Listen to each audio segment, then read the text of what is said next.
प्यारे बच्चों, आज हम आप लोगों को NCERT कक्षा 9 का प्रश्नावली 1.2 का सवाल पढ़ेंगे। तो सबसे पहले हम चलते हैं अध्याय number 1 NCERT math class 9th है। तो पहला क्वेश्चन है आपका 1.2 का, निम्न कथनों में से कौन से सत्य हैं, कौन से सत्य और कौन से असत्य हैं, तर्क सहित उत्तर देना है आपको। देखिए इसका पार्ट 1, प्रत्येक अपरमेय संख्या एक वास्तविक संख्या होती है। तो इसका सलूशन देखिए, अपरमेय संख्या एक वास्तविक संख्या होती है। देखिए हम जानते हैं कि वास्तविक संख्या अपरमेय और परमेय संख्याओं से मिलकर बना होता है। तो इसका मतलब होता है कि यह बात क्या होगी, सत्य होगा, क्योंकि वास्तविक संख्याएं परमेय और अपरमेय संख्याओं का समूह होता है। तो आप जान लीजिए कि जो वास्तविक संख्या होती है, वास्तविक संख्या जो होती है, इसके दो भाग होते हैं। एक तो होता है परमेय संख्या, एक होता है आपका अपरमेय संख्या। तो देखिए अब प्रत्येक अपरमेय संख्या एक वास्तविक संख्या होती है। तो हम जानते हैं चाहे परमेय हो, परमेय भी तो एक वास्तविक संख्या है और अपरमेय भी है, इनका दोनों योग भी आपका वास्तविक संख्या ही होगी। तो इसका मतलब बात ये क्या है, सत्य है। तो यहाँ लिख दीजिए सत्य, सत्य है चूँकि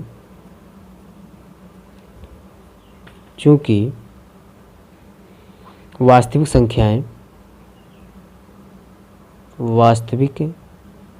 संख्याएं परमेय और अपरमेय,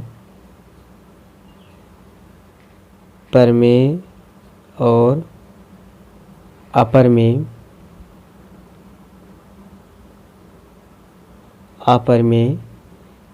संख्याओं का समूह होता है, संख्याओं का समूह होता है। देखिए अगर हम मान ही लेते हैं कि समूह होता है, तो मान लीजिए कोई संख्या है आपका यहाँ पे परमेय मान लेते हैं 1/2 है और अपरमेय मान लेते हैं √3 है। अब इसका दोनों का योग कर दीजिए आप। इसका सर्वप्रथम पहले आप क्या लेंगे, लघुत्तम लेंगे, 2 लघुत्तम लीजिए। तो 1 + 2 √3 हुआ। इसको सॉल्व कीजिए, 1 + 2 √3 का मान लीजिए 1.732 है, बाई ये हो जाएगा आपका बटा 2। इसको सॉल्व कर लीजिए तो क्या हो जाएगा, 2 दूना 4 और 2 3 6 और 2 7 14 और 2 1 2 1 3। अब 1 + इतना हुआ बटा 2, अर्थात इसको जब जोड़ेंगे तो 4.464 होगा बटा 2। और काट दीजिए इसको।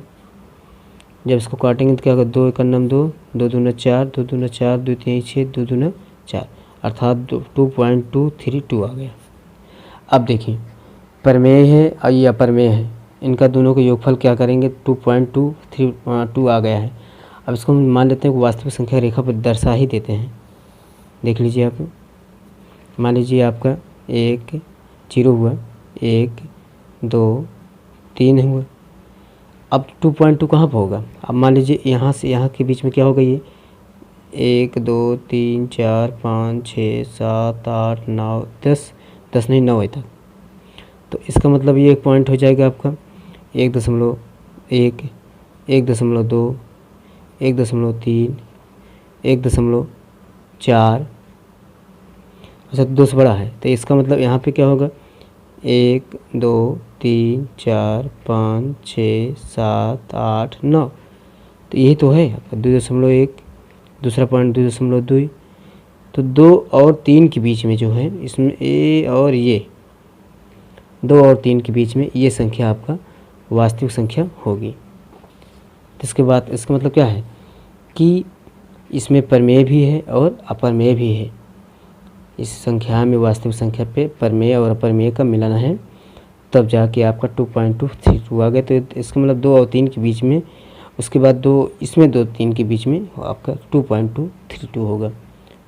चलिए अब आगे देखें। तो ये तो बात क्या हुआ आपका, फिर ये सत्य है क्योंकि वास्तविक संख्याएं परिमेय और अपरिमेय समूह का संख्याओं का समूह होता है।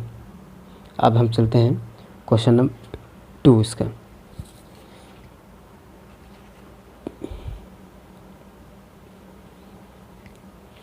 अब लिखा है 2 नंबर,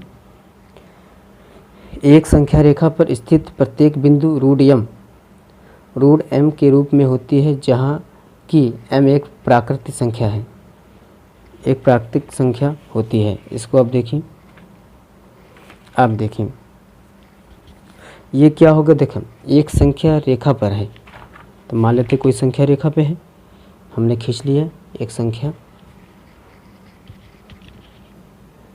एक वास्तविक संख्या रेखा हम बना रहे हैं। देख लीजिए आप,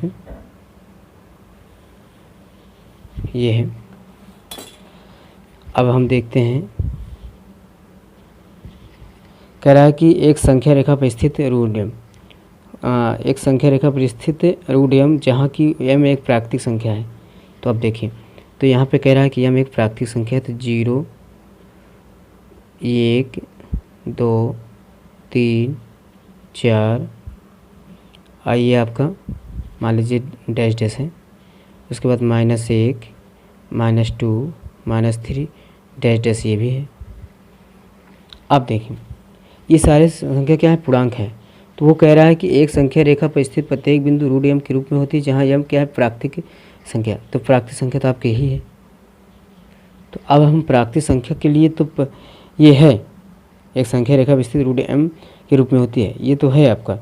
लेकिन अब हम कहते हैं कि संख्या रेखा पर स्थित है। अब संख्या रेखा बहुत सारी वो संख्याएँ हैं, देखिए -3 -2 -1 0 भी है।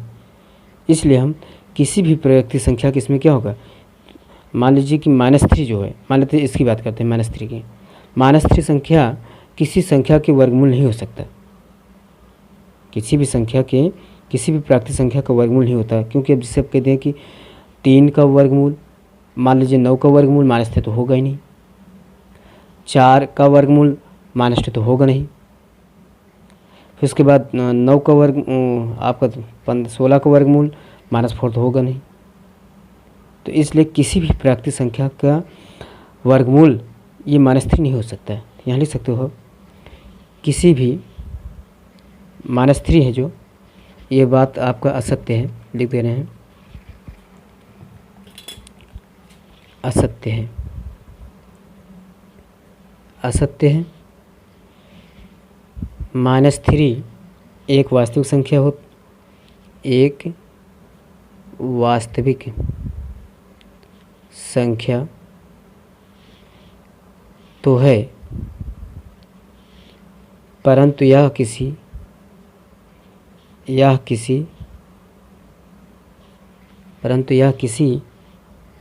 भी प्राकृतिक संख्या का वर्गमूल नहीं है। ये आपका आंसर है इसका। अब हम क्वेश्चन नंबर चलते हैं 3rd।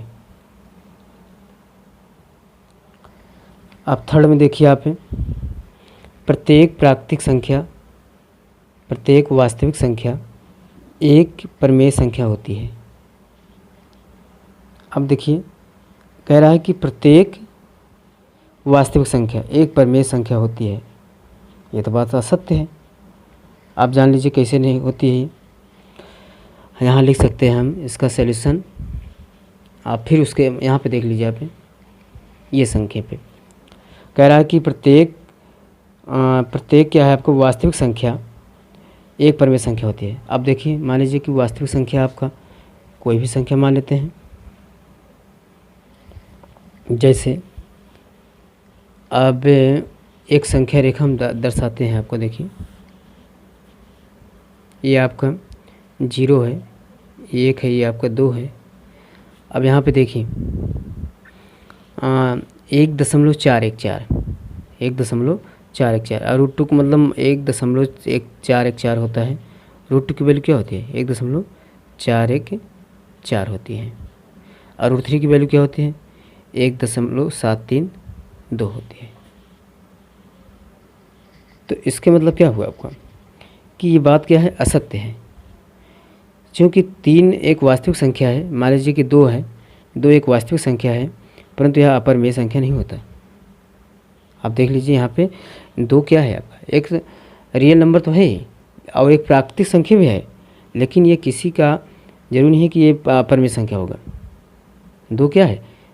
वास्तविक संख्या भी है और उसके बाद रियल नंबर भी है और उसके बाद आपका क्या है? ये अपरमेय नहीं हो सकता। अपरमेय के लिए हमको क्या चाहिए? रूट 2 चाहिए, रूट 3 चाहिए और उसके बाद रूट 7 चाहिए। ये सब क्या है? अपरमेय। ये सब चीज़ें वास्तविक संख्या के अंतर्गत में नहीं होगा। तो लिख दीजिए इसमें, हम लिख सकते हैं इसको, ये बात क्या है? असत्य है। असत्य। चूँकि 2 एक वास्तविक संख्या है, 2 एक वास्तविक संख्या है, वास्तविक संख्या है, संख्या तो है, क्या लिख दे? संख्या तो है,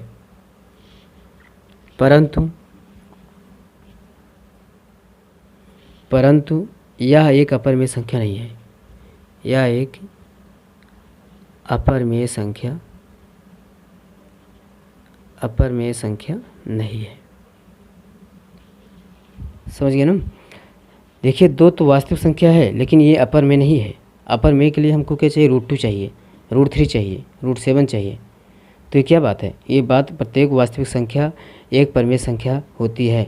यह जरूर नहीं है कि प्रत्येक वास्तविक संख्या, अब मान लीजिए कि अब कुछ रूट 2 जैसे इसके बीच में, इन दोनों के बीच में रूट 2 आ गया, 1 और 2 के बीच में रूट 2 आ गया, रूट 3 आ गया, तो ये सब क्या है? अपरमेय संख्या होंगी।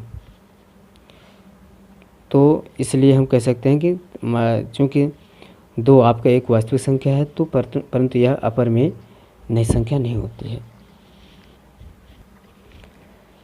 क्वेश्चन नंबर 2 देखें, क्या सभी पूर्णांकों के वर्गमूल अपरमेय संख्या होते हैं? यदि नहीं तो किसी संख्या के वर्गमूल का उदाहरण दीजिए जो परमेय संख्या है।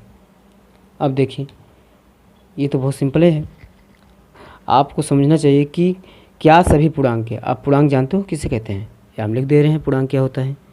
पूर्णांक उसे कहते हैं जिसमें डैश डैश -3 -2 -1 0 1 2 3 डैश डैश, इसे हम पूर्णांक कहते हैं। समझ गए? अब देखिए, अब कह रहा है कि क्या सभी पूर्णांकों के वर्गमूल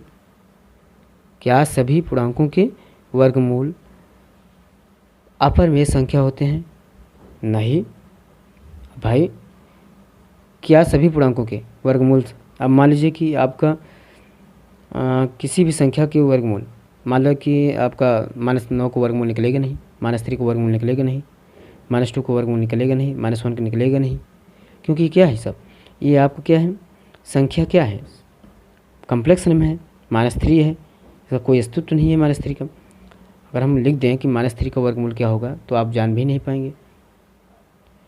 तो इसलिए हम कह सकते हैं कि अब देखिए, जैसे 1 का वर्गमूल 1 ही होगा, तो 1 का वर्गमूल 1 है, तो 1 क्या है आपका? परमेय संख्या है। जैसे हम कह दें कि ये आपका बात तो असत्य है, तो लिख दीजिए नहीं लिख दीजिए आप नहीं। अब देखिए क्यों नहीं है, क्योंकि अब देखिए जैसे 9 का वर्गमूल क्या होगा? 3 होगा, और 3 क्या है? परमेय संख्या है। 3 क्या है? परमेय संख्या है। फिर मान लीजिए कि कोई संख्या है 64, इसका वर्गमूल क्या होगा? 8 होगा, ये क्या होगा? परमेय संख्या होगी। फिर उसके बाद मान लेते हैं कोई संख्या, अब देखिए ये तो है परमेय संख्या ना। अब उसके बाद अगर मान लेते हैं कि अपरमेय की बात करता है, तो मान लीजिए कि अब क्या है? और रूट 8 है, रूट 8 वर्गमूल का होता है 2√2 होता है। अब देखिए ये तो क्या है? ये आपका पूर्णांक है, और ये क्या है? √2। यह वास्तविक संख्या है। हम कहना किसी पूर्णांक और अपरिमेय संख्या का गुणनफल करने पर अपरिमेय ही प्राप्त होगा, ये अपरिमेय है। अब मान लेते हैं कि √2 भी है, तो √2 क्या है आपका? अपरिमेय है। क्या है? अपरिमेय है। देखिए इसका मतलब यह संभव नहीं है कि मान लीजिए कि 9 का वर्गमूल तो परिमेय होगा, 64 का वर्गमूल परिमेय होगा, 8 का वर्गमूल परिमेय नहीं होगा। इसलिए बात यह क्या है? असत्य है। तो लिख दीजिए नहीं, नहीं लिख दीजिए इसकी नहीं। अब यहाँ लिख दीजिए √9, √9 बराबर 3, एक परिमेय संख्या है, एक परिमेय संख्या है।